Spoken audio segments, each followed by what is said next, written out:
Okay, so welcome everyone to our Study Abroad podcast series. So today we have Cothney, who is currently studying at University of Leeds and doing an exchange at University of Lille. She is from Italy, so we'll be knowing about her journey from Italy to UK and then to France. So welcome Cothney to our podcast series. Thank you. Thank you for inviting me, Vishal. So Cothney, could you tell us a bit about your life in Italy? Like you were probably born there, raised there, and then you did your initial high school or something like that. So tell us a bit about your education and your life in Yeah. Italy till you moved to UK. Okay. My education started in Italy because I'm an Italian and I was born and raised there. I've continued with my education till high school. Left Italy when I was 14, 15 years old and moved to England to continue. And basically, I proceeded with high school in England, so from year 9 till year 11. And then afterwards, I moved to college to continue with the studies to be able to join a university afterwards, which is what I did by joining University of Leeds. Sure, sure. So at the age of 14, you already spent like 10 years in Italy and then you moved to college in or the high school in London, or I'm not in London, in UK. What was the Yes. main differences that you see in the way people were taught? Yeah, is an interesting question because that's what I've noticed as soon as I moved country and school. The thing is with Italy and England, they have completely different educational system. So Italy has an education system which is very fixed. It doesn't change too much with proceeding with the years. It stays quite classic and very concentrated on learning and studying. This in comparison to the English system, which is consistently you know, in change as well, due to migration and everything, is a system that actually concentrate a bit more on welcoming new way of doing things and being actually on step with, modernity and what's going on culturally in the country as well. So that was massively different. And as well, I would say the structure of the lessons of when school starts, for instance, in Italy starts at 8. Let's say similar in England, maybe I was used to start at 9 a.m. But the difference comes when it finishes. When we have, for instance, Italy that finishes at 1, maximum 2 p.m., whereas we have England that finishes at 4 and 3. And this is to show that they have different way of concentrating during the learning. In Italy, they concentrate more on doing things after school. So you would have homework after after school. And in England, instead, you are supposed to do everything mostly in school, and that's why it finishes a bit later. You also mentioned something about school dress thing in Italy versus UK. What was that? School dress, you said? Yeah, like a school Yeah. uniform. Yes, that was actually the most fun part for me, and as well for my friends in Italy that were asking me, "Oh, you're going to join a English school, so you're going to wear a uniform." Like in Italy, we have this idea, like movies like Harry Potter. You see that very fascinating. You see how the school system works, even though it's fantasy, but it gives that glimpse of the way that in England it works, the school system. And we all know, everybody knows that in England they use uniform, and in Italy they do not. We do not in Italy.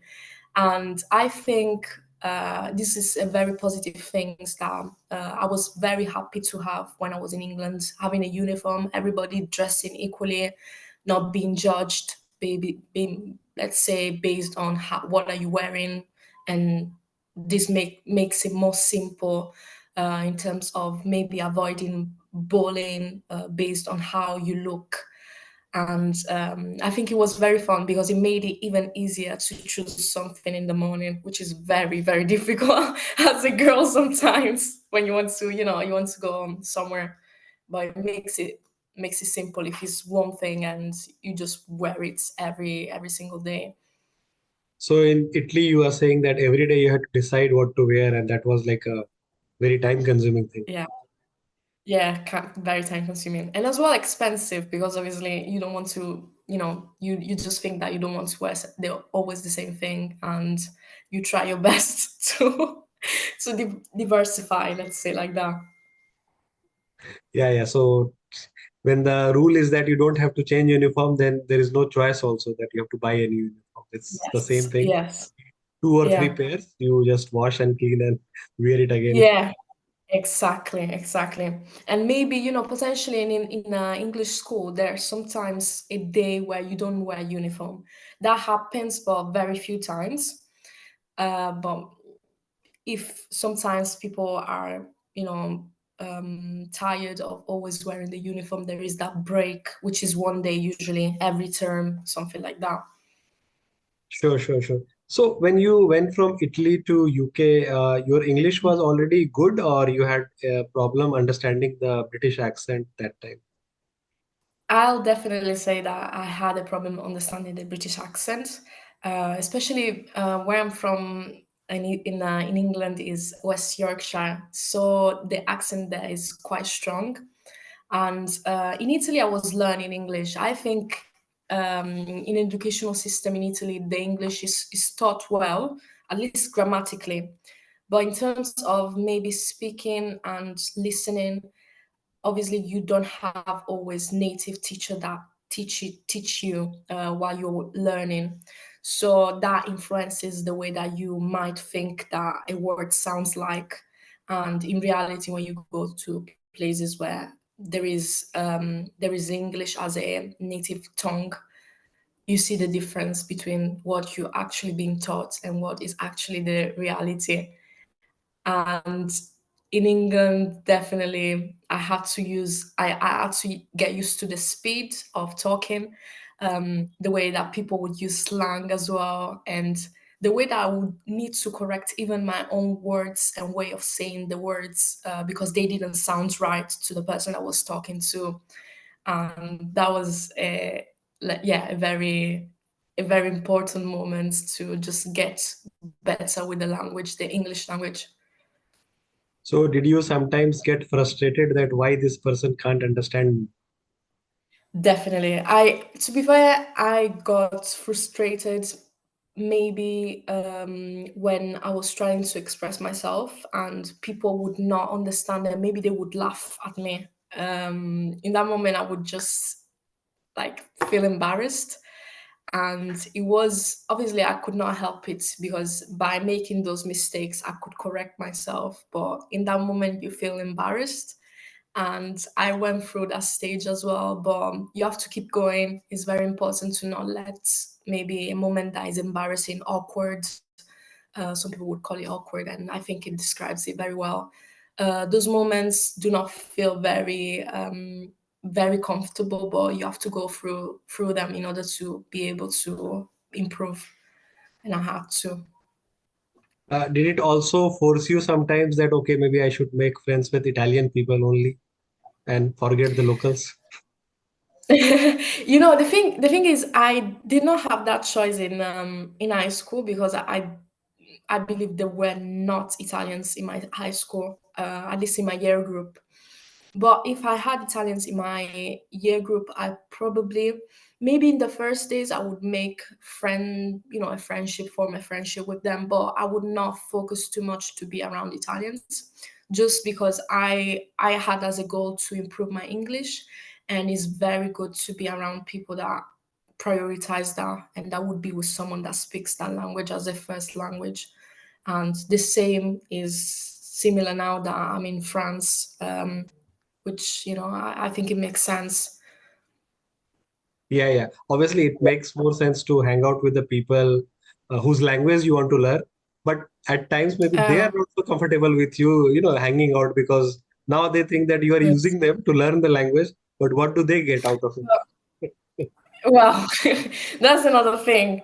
That's another thing. But I feel like people understand when you're coming from abroad that you want to get to a point where you can have a conversation with them.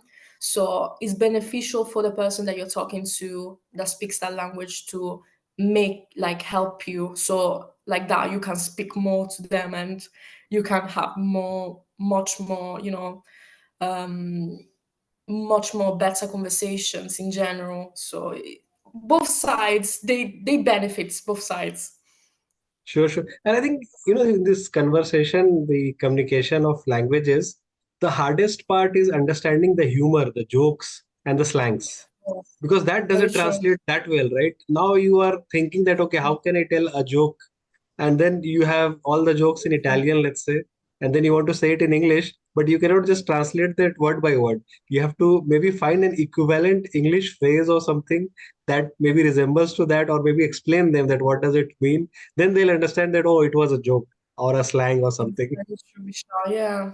Yeah, I completely agree. I actually had moments where I wanted to use way of saying in Italian, but it would not sound right in English.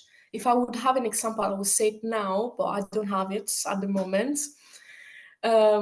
But yeah, it doesn't sound right in the translation, so you don't say it in that moment, and you would say it because it represents your character, represents your personality, but you, I think you have to slightly change yourself when you speak another language.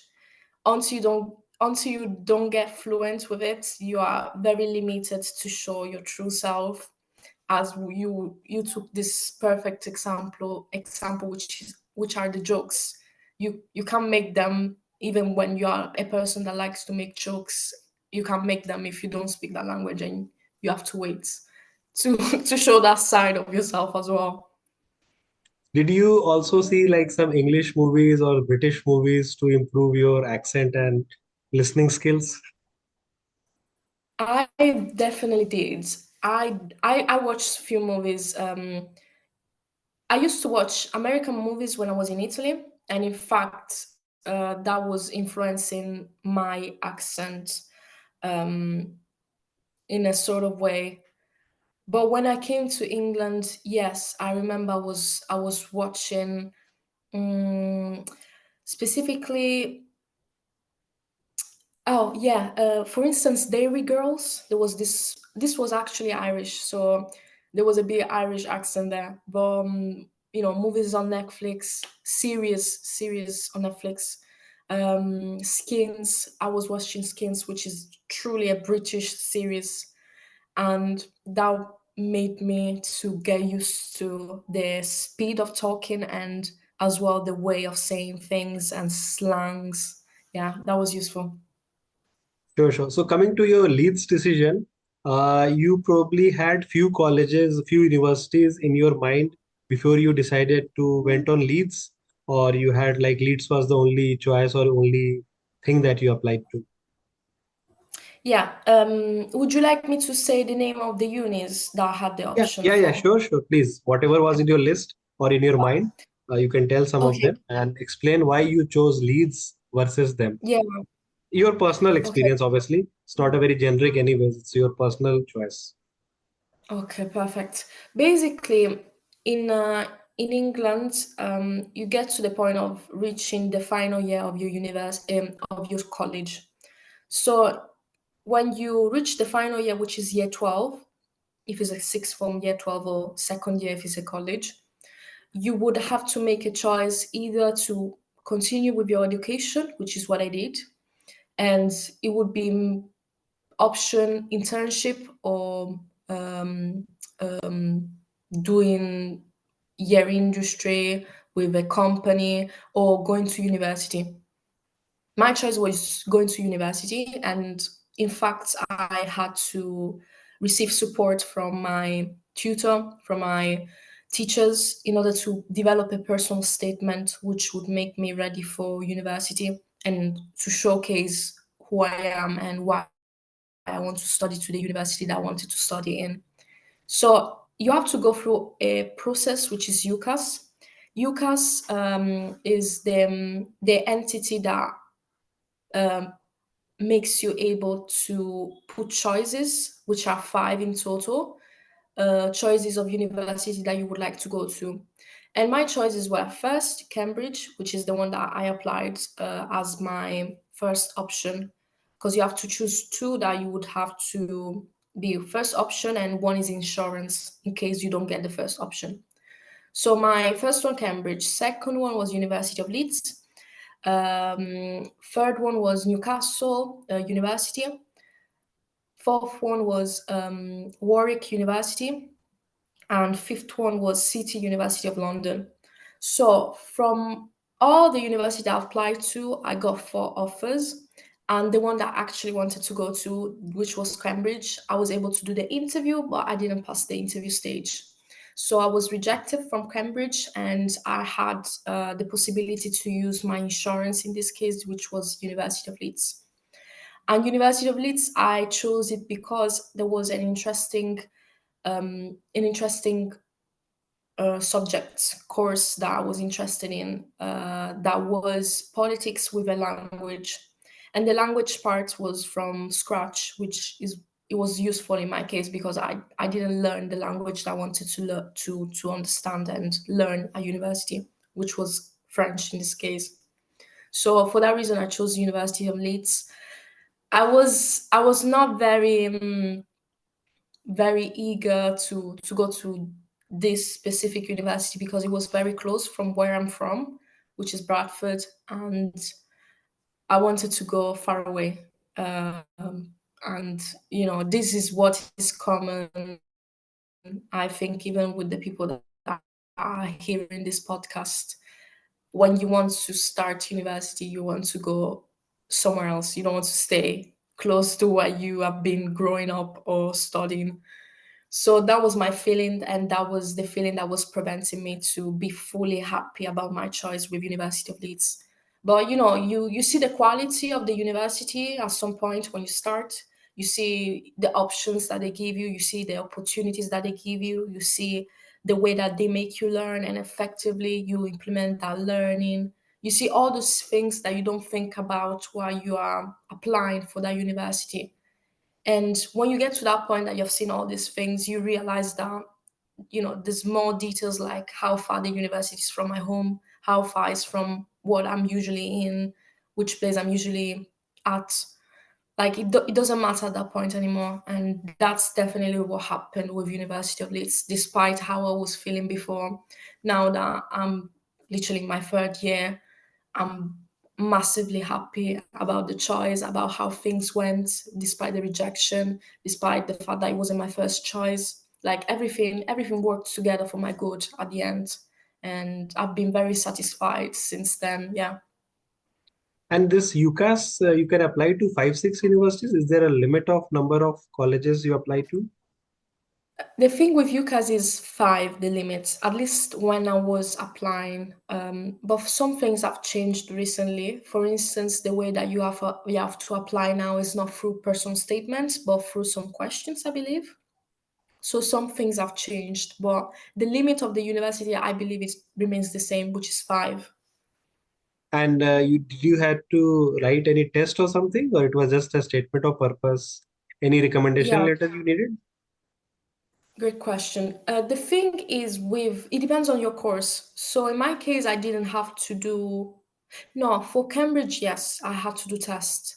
For Cambridge, I had to do essay based written exam basically, and passing two stages of questions in general knowledge.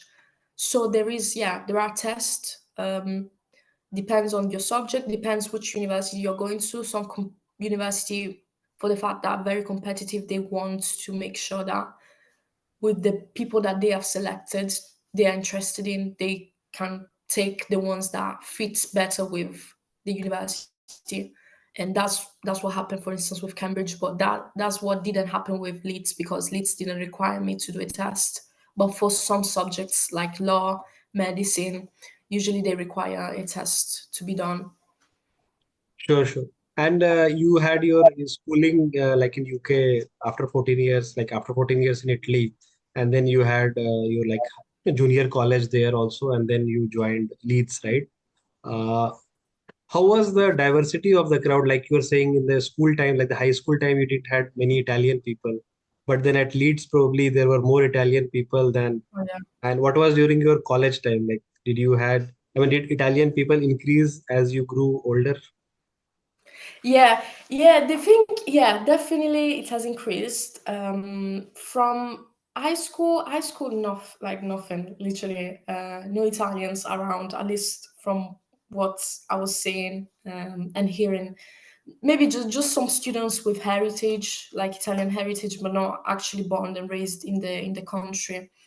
In college, yeah, especially because my college, Notre Dame, Catholic sixth form college, which I've been going to from 2020 till 2022, I've met some people that were coming to study there. And there was, for instance, this girl that I met. She was from Italy. She just came and moved just to study in that college. And yeah, that was actually my first Italian friendship in this country, and then other girls as well that were studying here, and they have been living here. They were Italian and moved like me to this country, and then same thing in university. More, even actually more people in university Italian, because they do, many of them, they do exchange Erasmus programs, and they come to study here as well. So increased every Sure, year. sure. And do you have any like a Italian society or something of that sort, like a pasta society or something? Yes, yeah, yeah, yeah. In fact, in the university, there are so many nationalities. In my university, there are 135 nationalities, and these nationalities very frequently they develop societies to represent themselves. For instance, in University of Leeds, there was the society started last year again, which was Italian society, and this year is going on as well. And I've joined immediately as soon as it started, because I was curious, to meet more people, Italian people like me, sharing experience, which is very nice, a nice way to connect to other people.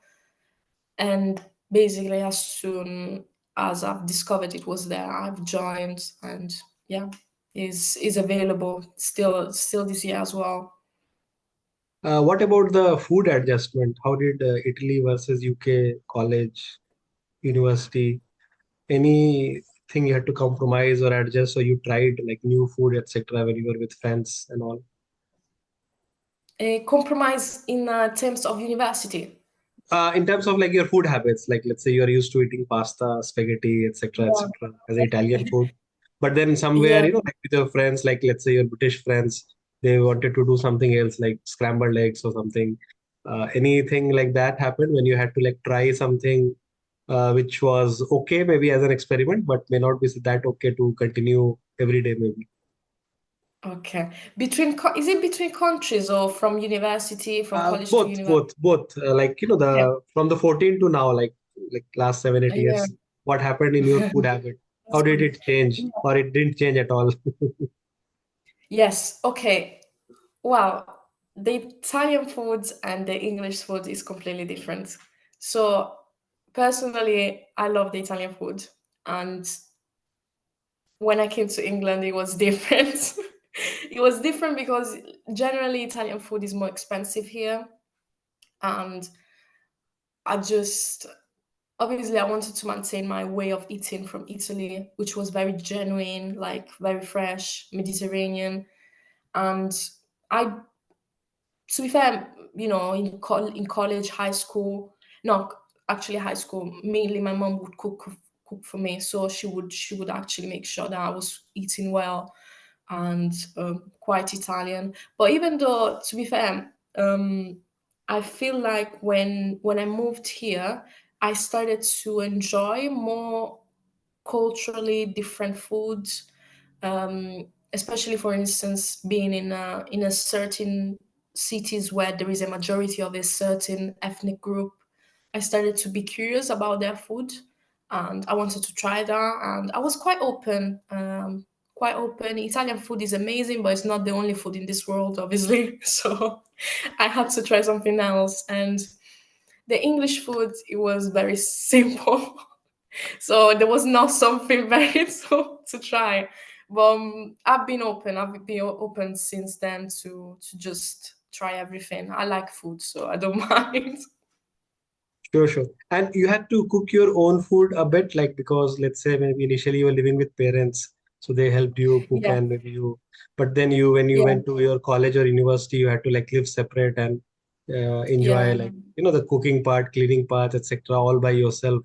Was that yeah. okay adjustment or you had a bit of a complaint?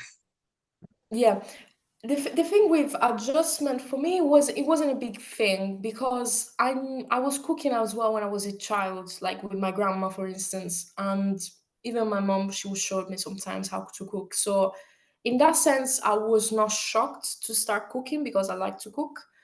But definitely when you come from university, let's say you have lectures, seminars, you come back home, maybe it's quite late, let's say it's a six after six, and basically, it's during the day chaotic. You just have to go left and right, lecture, seminars, some other things. You don't have time to actually think about what you want to eat, so you have to just do something very quickly.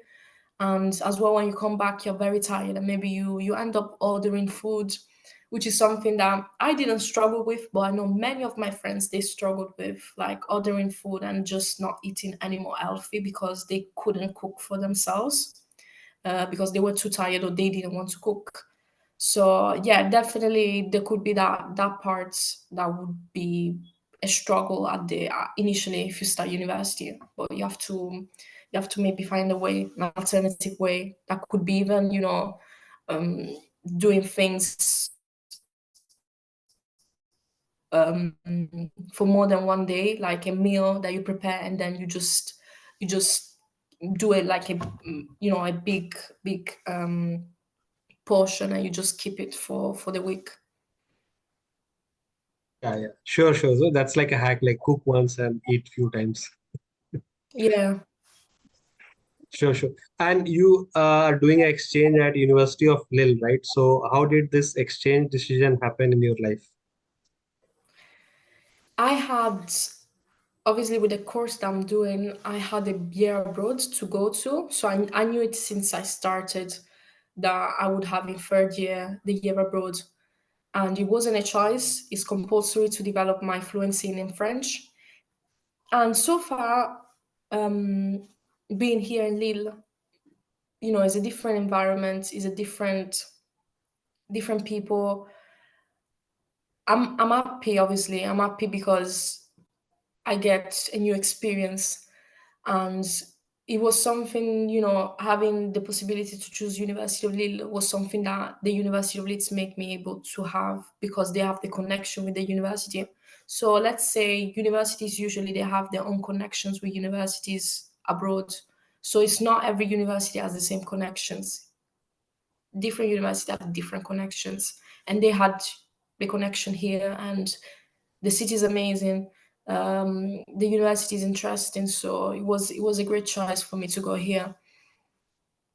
So you had to face the same communication problem here also, like understanding the jokes and the Oh slangs. yeah, the jokes not yet, because I I didn't experience much jokes yet. But no, okay, I would say since I had the experience in England, I feel more comfortable to be in that awkward, embarrassing position if it happens. So I don't feel uncomfortable as I was in England, but definitely there are moments where I want to say something and it doesn't come out the way that I want to, and I'll have to accept it and do better next time. But if I struggle, I can switch to English. But I have to say, if you come to France, not many people speak English, so you will have to really work hard to to learn the French language so you can really communicate with everybody. And you knew a bit of a French from like your high school, college time. A college time, no. From university, because as I said, I started from scratch French, and that's why I chose University of Leeds. The option to do politics, which is the subject that I love since college, and then doing that language bits, that was an opportunity, to open up more career perspectives later on. Made me to go for another 2 years learning this language with university now. And what is your exchange time? Like a 4 months, 6 months? What is the duration you have to Is stay here? is 12 months, 1 year. Okay, so then I think that way you will learn a lot of things in 1 year, I think. Yeah, a lot of things. A lot of things. Okay, okay, that sounds good. Yeah, 1 year exchange, I think will be a good, very good experience. Usually people have like 3, 4 months, 5 months. So the time they start, the time they finish with some adjustment, the time is like passed just like that, like a tourist. Whereas if you stay 1 year, then you can experience way more culture and you'll have time to explore like nearby places, etc. So it's a lot more to learn. Sure. And after this exchange finishes, you'll have one more year at Leeds to finish your degree. I would have 1 year more in Leeds to finish off with the politics side and continuing with the French. Specifically for the politics, I'm doing the 4th year because obviously I need to catch up with what I didn't do this year. But I will continue as soon as I finish with this experience. Even though I heard some people sometimes they divert with what they were doing into maybe trying something else or maybe pause with the university, something like that as well. But I think I will go straight back to education again. Sure, sure. You are also study abroad ambassador for your college, right? So Yeah. tell us a bit about that. Yeah, for my college, I was student ambassador representing politics. And it was an opportunity to just let people know how was my college at that time. And I was doing student executive as well in my college, and I was representing the students in my entire institution, and I could let them know as well to the people that were interested to join the college that they could do that as well if they wanted to represent people that they study with. The same thing continued as well in University of Leeds, doing again student ambassador, where I was able to even speak at lectures, tasters, offer holder days, where people would understand the perspective of a student and how it feels to be a university student, and what is my experience, my view, and what would I advise to people. So I had these two experiences, which were very helpful to develop many skills. Sure, sure. So I think the advice we can give to our like juniors or aspirants is that join these clubs. It helps to grow the personality and all, and helps you also meet Yeah, people, grow your network, etc., which can be very yeah, beneficial in yeah. the long run. Sure. Yes. Thank you, Cothney, for your time, and it was great knowing about Thank your you. experience, Italy to UK to France, and knowing about your communication challenges. And a lot of people will Mm. actually relate to this, and like understanding the Yeah, jokes, lines, yeah. etc. So communication is not just a plain translation; it's a lot more. It's like Mm. communication is translation plus the emotion. That becomes It's very true. tricky. It's true. Sure, sure. Okay, Cothney, have a great day, and we'll be uploading this Thank video you. on the YouTube and LinkedIn. And some people might be asking more questions. Feel free to help them whenever you have time. Very happy to do that. Yeah, absolutely. Get in contact and just share your experience if you would like to. But thank you for listening, everybody. Okay, bye. Good day.